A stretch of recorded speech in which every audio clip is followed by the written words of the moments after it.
First of all, I love the image you just mentioned of the circular structure of the narrative and of the film.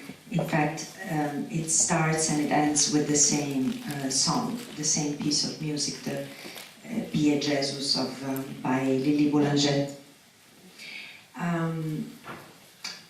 Well, it was born from dreams because, as I said before, as I quickly mentioned, it all started with me dreaming myself in this situation that you just saw, with a lot of the elements that ended up in the movie.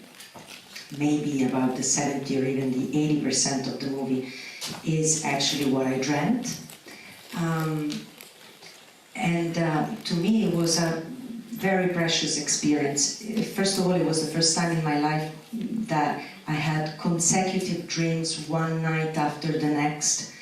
I continued to see myself in the same situation. It didn't have a narrative linearity, of course. I didn't dream a script, but I had to make quite an effort to put it into that form and transform it into a movie, of course. And it had lots of holes that I had to fill.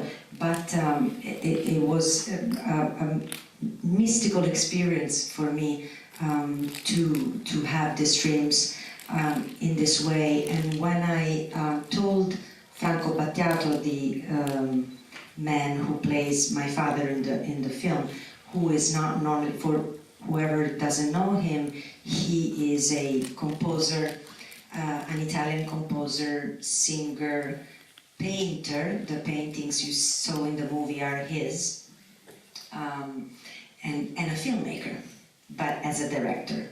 So he's never worked as an actor. And I called him and I told him that I saw him as my father in my dreams. And he thought that was a beautiful sign and a great thing that was happening to me. And so we've decided to make it into a movie and to do it together. That's how Franco ended up not only playing my father, but also giving to this character everything that is his world, all his work.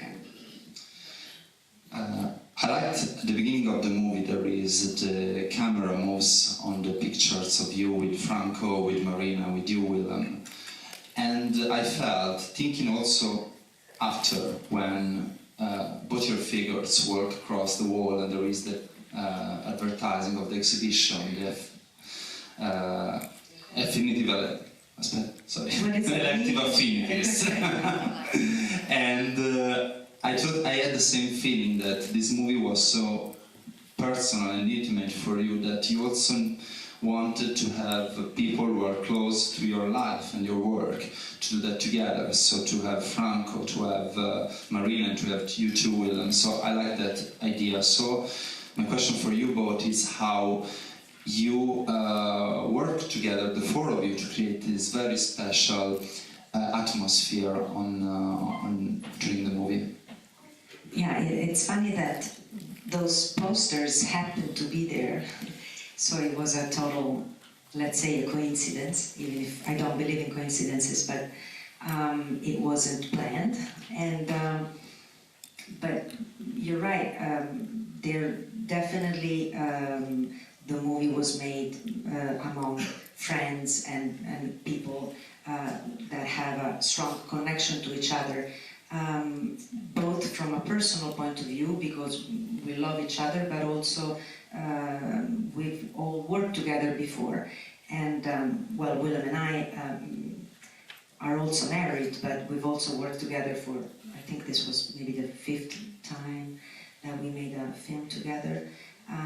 With Marina Abramovic, we've worked together a couple of times and we're doing other things together. With Franco, no, this was the first time we actually worked together, but he's a very close person, a very dear person, and very much of a guide, of a maestro, actually, to me. And he's been probably the strongest influence I've had growing up since I was a teenager, in my life, in my work, in my research, both the artistic research and the spiritual one. So it was definitely the most important element, the affinity among us, that really made the film. Willem, it was a question for you too.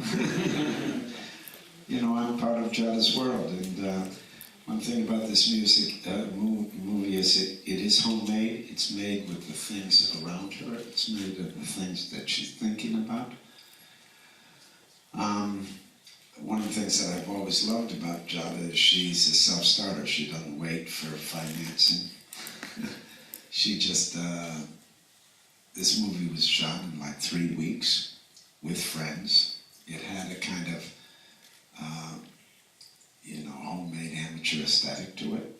Amateur in the best sense of the word.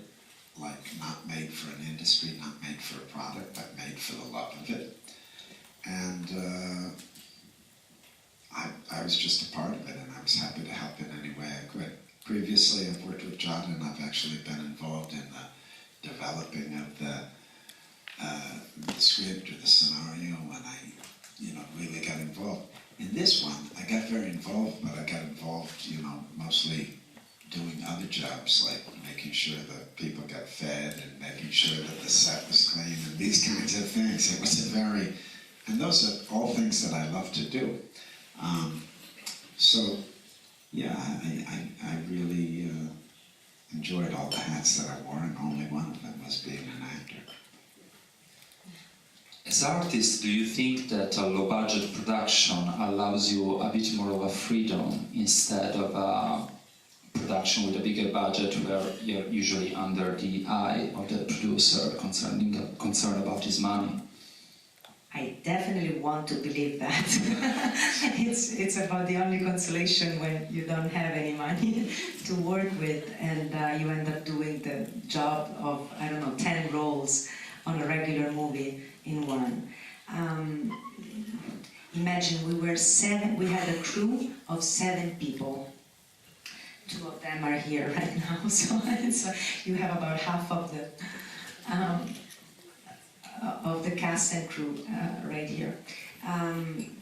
But yes, I think it's not just about the budget, because this was my 4th fiction movie. I made my first at home with no money, exactly like I did this one. My 2nd and my 3rd movies were more or less regular movies. I mean, they had a regular crew and they had a production company, but so with a little more money. They were very low budgets as well.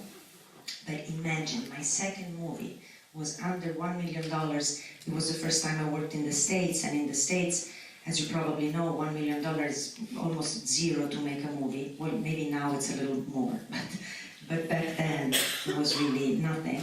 And even with this little budget, I didn't have final cut. It wasn't given to me in the contract. In fact, I finished the movie, they took it away from me, they recut it, they changed the title. Something that was, for me, inconceivable before making that movie.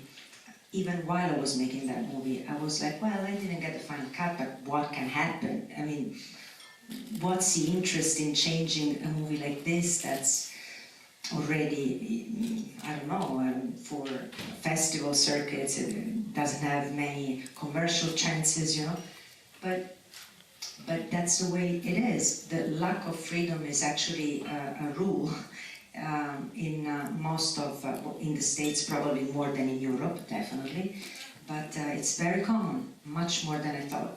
So, of course, low budget can give you more freedom, but it doesn't even guarantee it.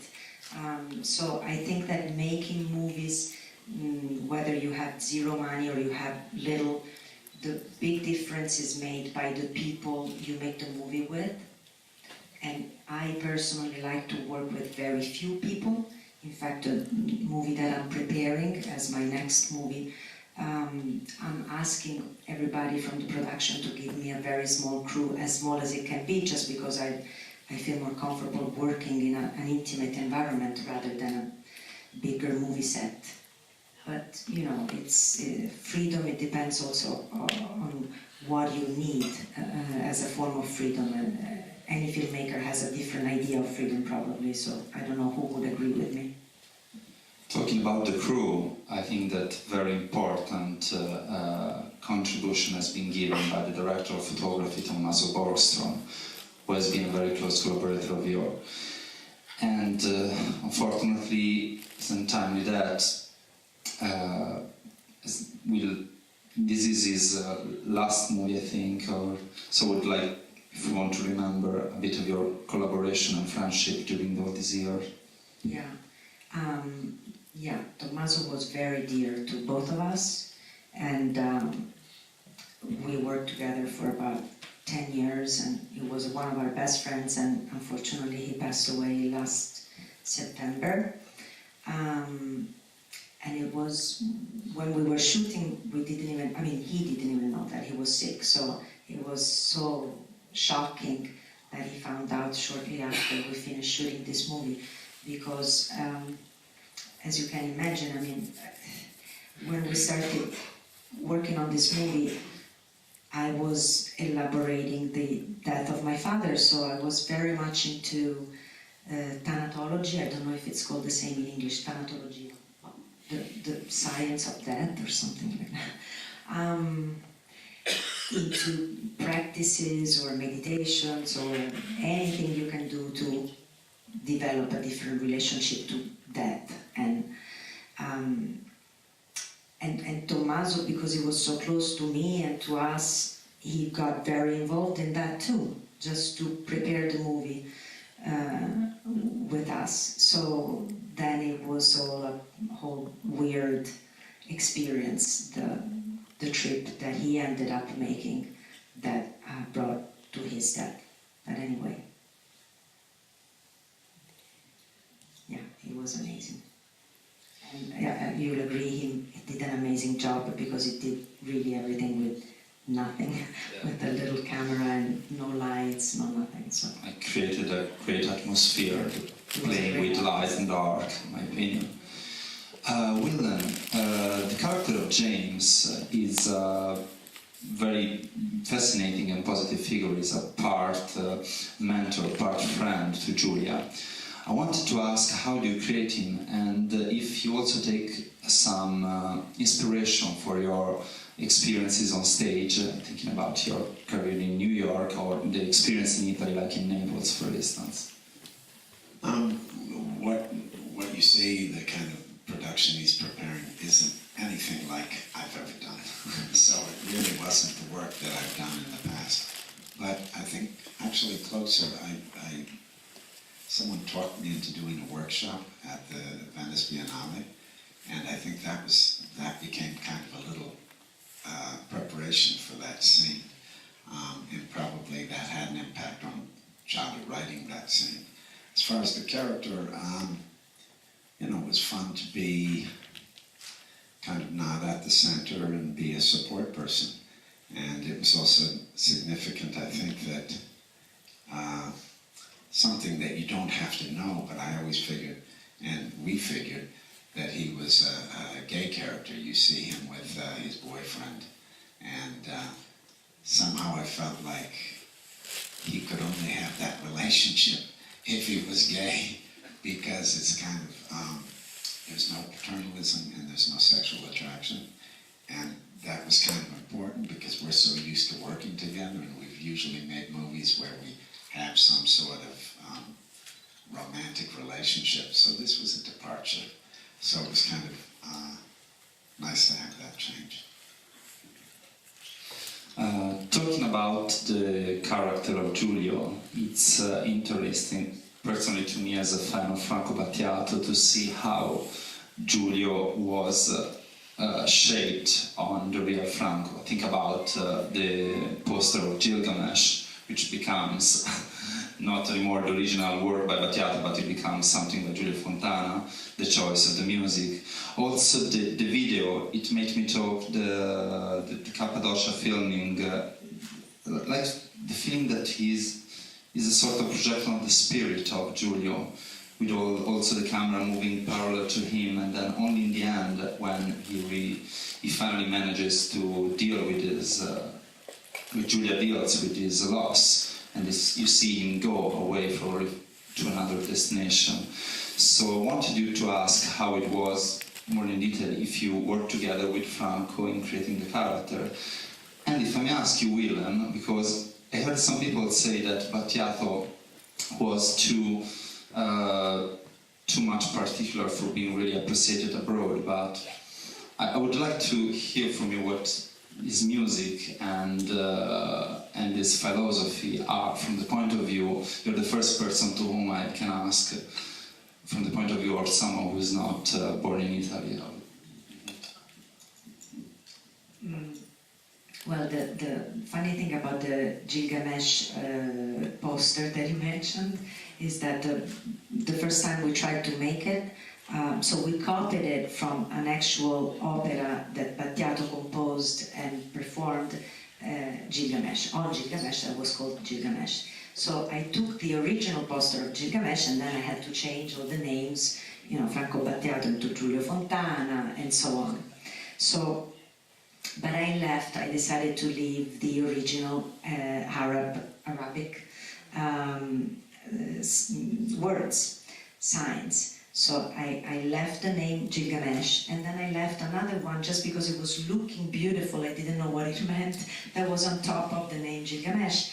And I show it to Franco, I make a picture, and I show it to Franco after working on it for quite a while, and had it printed, huge, you know, put on the wall in the house, and then I send the picture and I say, Franco, do you like it? And he's like, but Giada, that's my name in Arabic, Franco Battiato Gilgamesh. I didn't even think of asking what it meant. Whatever. Anyway, we took it away now. It says Giulio Fontana. No, I must say that it all came together in a very natural way, because Franco, of course, has been interested and has been writing and singing about certain issues that are portrayed in the movie for, I don't know, 40 years, I would say, no? Even more than that. Sufism, the dervishes that you mentioned are in his paintings, in his videos, but all those elements, the desert and so on, but all those elements are also in the letters that my character Giulia finds in the movie. I find and read 5 letters. These letters come from a book written by an Italian alchemist called Paolo Lucarelli, who died, I don't know, about 15 years ago or so, that had nothing to do with Franco, but the letters talked about all the same things, and really everything that's in the movie, which of course is not by coincidence, these elements fed my imagination or my path, let's simply say, also very much because of Franco, but it all came together in a very natural way, so that, of course, Franco made Giulio Fontana, the character is basically shaped around him, but at the same time everything else in the movie comes from the same place. So.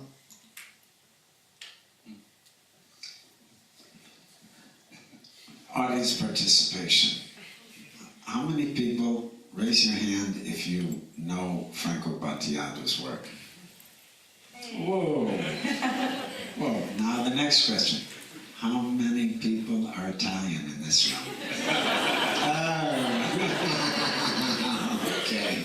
So, as an American, spending a lot of time in Europe, spending a lot of time traveling, I had never heard of Franco Battiato. when I met Giada. She turned me on to his music, and it became kind of, particularly one of his Fleur albums, his covering of songs, not his original songs, kind of became the soundtrack to our initial love story.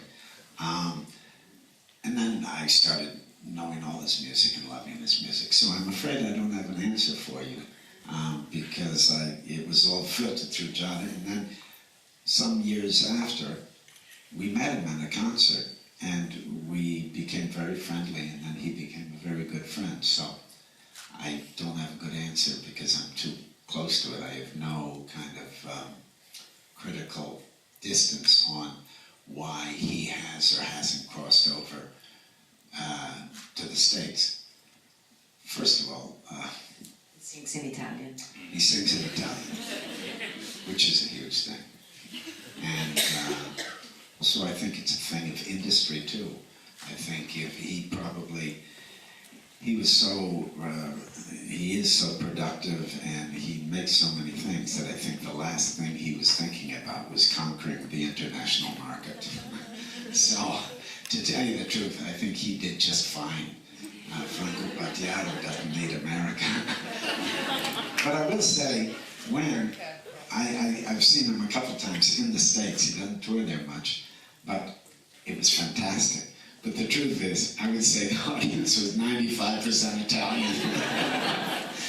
It was fun. It was like a big sing-along. All these people feeling homesick for Italy. Is there any question from the audience? Someone wants to... Hey! How many? One? Okay.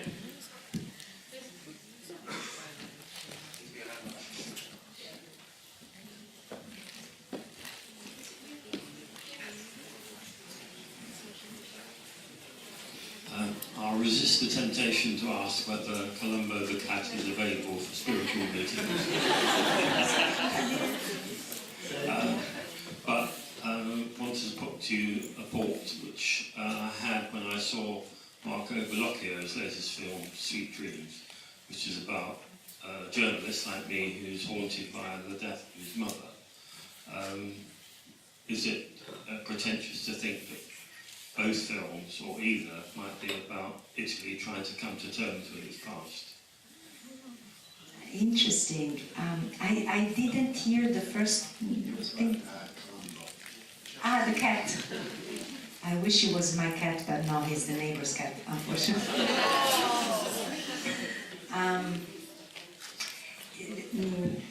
Well, first of all, I think this film, I'm surprised right now at how well it just came out in Italy on September 10th. A theatrical distribution started on September 10th, so just 3 days ago. And it's going much better than we expected, because it's being released in more cities than we thought, and because honestly, having made a movie about death, I thought Italians wouldn't be so interested in this movie. That is the reason why, for example, before this film, I showed all my movies in the Venice Film Festival. That's where I normally started the festival run. This one already went while we were still shooting it. I said to Gaia, right here, the producer, I said, I don't think we should show it to the selectors or to the Venice Film Festival, because I don't want to have a cynical reaction, especially from the Italian press. Italian press is particularly strict, rigid with Italian filmmakers in the Venice Film Festival. Historically, they've been this way, even with Fellini, thank God, so it's kind of a consolation for us younger. And Gaia, even Franco Battiato, who's been there with 2 films of his, said, over my dead body, we're going to Venice with this film, because it is intimate to him too. These are his themes before becoming mine, clearly. So we've decided to go someplace else. And I had an idea, and I thought in the end it turned out to be a genius idea, to world premiere it in Mexico. And we did. We went to the Morelia Film Festival in Mexico. We had the most amazing reaction in a theater that was probably, I don't know how many seats, but huge, packed, and then at the Q&A they asked me, I don't know, tens and tens of questions and it was the warmest reaction I could ever imagine. But if you say to a Mexican that your movie is about death, they'll say, oh, fantastic, I can't wait to see it. Tell an Italian that your movie is about, I mean, there's a lot of Italians here, you'll agree. If you say that your movie is about death, first of all, they won't come to see it, and they might even do some gestures like, yeah. So we don't have a good, most Italians don't like even to think about that. Imagine you go to the movies and watch a movie that forces you to deal with, with this issue for an hour and a half. So, yeah, that dealing with your past, I think, is a different thing. But dealing with that is specifically not an easy task for us Italians. But Bellocchio, who I admire very much, you mentioned before, is definitely one of the filmmakers in Italy that deals the most, I would say, with certain themes that are also dear to my heart. And that's why, and I find him very brave and courageous in his work. And dealing with the past, it is a different thing, but you're probably right. Most Italians don't love to deal with their past either, but we'll talk about that another occasion. Another question? Hi. Coming from Italy, I lived there for a year acting. I'm American, and I will agree it's a tough sell to sell Italians on a movie about death. I really think everybody can relate to loss, and one of the things that I wanted to ask you, maybe this was just my interpretation, but there was one line in there where it was talking about, there were several lines kind of like esoteric, but one of them was the master teaches in two ways, in truth and in false. And in the false, there is also truth. And maybe this is my interpretation, so this is my question. Does that correlate to kind of the pervasive loss of losing someone? And the truth is they're gone. And the truth and the false that I saw was they're not really gone. And so I was wondering if that was a correlation, or did I just draw that? I think there is a relation. I like, this is probably your interpretation. Maybe it wouldn't be mine, but I like it. It talks to me because I think that truth and false are very relative concepts, and depending on what you apply them to, they change completely. They switch, they become the opposite. For example, in that case, the sentence you're referring to, that was about alchemy, because those letters, I worked on them before using them in the movie. They come from a book that, as I said, was written by an alchemist, and they had some passages that were quite explicit on alchemy. So I cut out these passages or simply transform them into a more generic thing, not so specific, but because I believe that they are so open that they can be interpreted. They're open to different interpretations and they're equally valid to me. This is my personal impression. But for example, if we talk about death, I think you understand that in different dimensions, the concept of truth and false changes. So what exists in this dimension, the physical one that we're living in right now, the truth can be, white. I'm simplifying, of course, and false could be black. But at the same time, right now, there are many other dimensions, and this is not just a spiritual belief, it's also, thank God, also quantum physics came to the same conclusions. So there are many different dimensions that coexist everywhere, in any space and in any moment. So in those different dimensions, even this simple distinction between true and false becomes a huge deal, and because it changes. It's time for the last 2 questions. It seems sometimes that, at the film, there's one moment you are showing a film based on Gurdjieff and Gurdjieff movements. One of my questions, and also it seems sometimes that his teaching is kind of lurking in your film, that is kind of coming and going. My question is why you chose Gurdjieff. Like Gurdjieff is kind of lurking in the background, is coming and going his teachings somehow. Perhaps I'm saying too much. My question is why you chose that film, and if you could expand on him.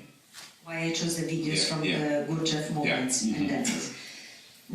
Gurdjieff, probably most people that know Franco Battiato know that his songs mostly talk about Gurdjieff concepts, ideas.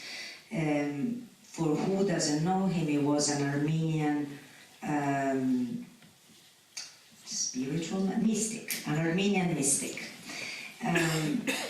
So the main thing about him was that he said he believed man lives in a state of permanent sleep and has to find or create occasions to wake up.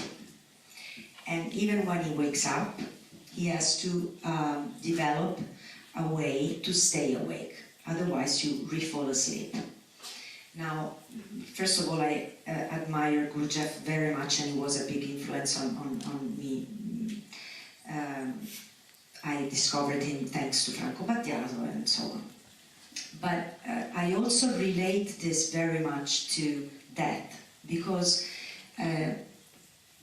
death is the death of a dear person is always an occasion to wake up. I'm sure most of us probably had this experience. When someone dear dies, everything changes, beside the pain and beside everything else. But you do feel like, at least for a moment, your perspective and your point of view on every single thing and your priorities and so on change. So if you realize or you consider that moment, those perspectives, the real one, so you feel awake, you realize that is an occasion to wake up. But it's very difficult to maintain it and stay awake. So Gurdjieff developed a whole system that he called the fourth way for the awakening, basically. It's, like many other traditions, the Buddhist one does it in a way, other mystics did it in other ways, and so on.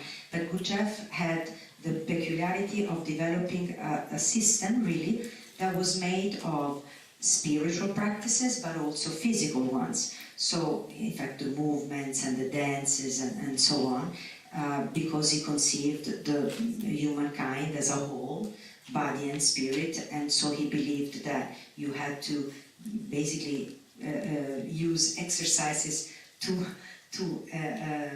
affect all parts of the human being. So Gurdjieff helped me a lot, for example, personally,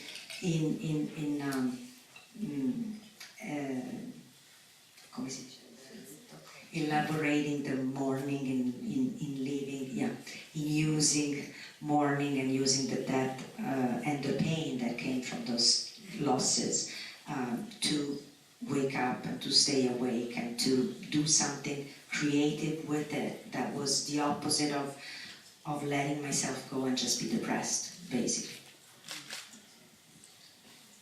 Last question from here.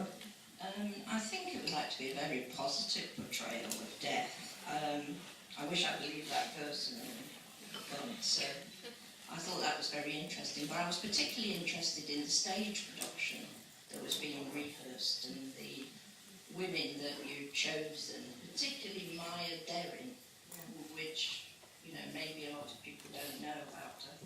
But it's very interesting, and, you know, particularly in the situation of women filmmakers trying to get work done.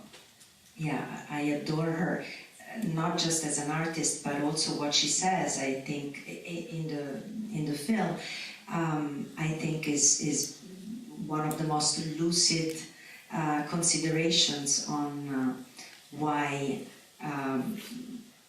women are basically born to be artists. She simply says, more or less, that a woman is the creation itself, made human being, and therefore is an artist by nature. Now, of course, the history of this planet expressed the opposite point of view, as we all know. I mean, I don't want to go into Me Too kind of things, absolutely. And okay, go ahead. Yeah. But no, but of course we are used to see and we are constantly surrounded by a male imaginary, by a male conception of everything, a male point of view on everything, because simply of numbers. I mean, maybe 90% of even artists were, and still, almost still are, masculine men, and so on, and even spiritual figures. How many spiritual masters can you think that were women? Elena Blavatsky, that is mentioned, is among the 5 women that are in the theater show, is one of them. There's very few, very, very few, and certainly not because there weren't spiritual figures among women in history enough to be at least as many as. But those figures I chose honestly because this female, let's say, portraits, because in the theater I basically used all the my point of references, my daily point of references, and especially I think when you're going through a difficult moment or a painful moment, you can get nourished even more than from real life events, episodes, or facts. You can get nourished, of course, from love, but also from the book you read, the art you see in whatever form, or the spiritual teachings you receive that help you go through whatever you're facing.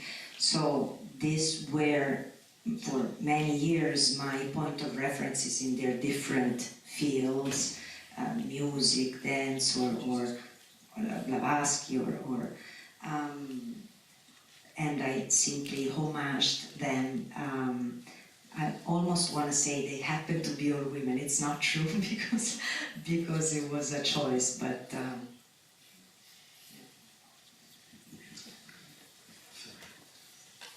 thank you very much, Giada. Thank you very much, Willem, for being with us tonight. I would like to welcome back on stage Dafoe and Tamburini.